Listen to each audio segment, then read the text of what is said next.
quand la mémoire passe par les pieds.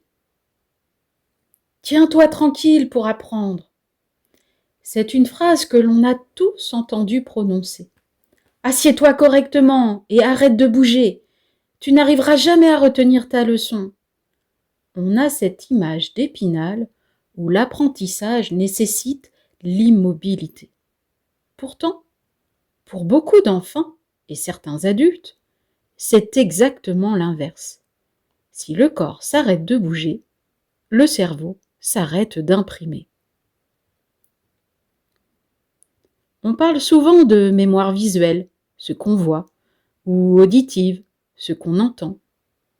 Mais on oublie trop souvent la mémoire kinesthésique, celle du mouvement et du corps.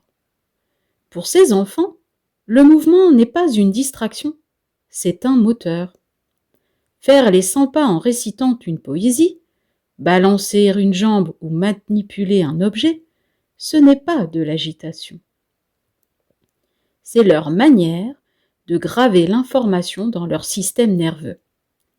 Le mouvement crée un rythme et ce rythme sert de support à la mémorisation.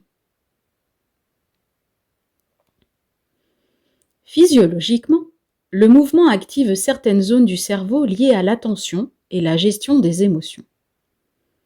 En RMTI, on comprend que si un enfant a besoin de bouger pour apprendre, c'est peut-être parce que ses réflexes archaïques lui demandent une stimulation sensorielle pour maintenir son cerveau en éveil. L'obliger à l'immobilité, c'est le forcer à utiliser toute son énergie pour rester assis. Résultat, il n'a plus aucune disponibilité mentale pour stocker sa leçon.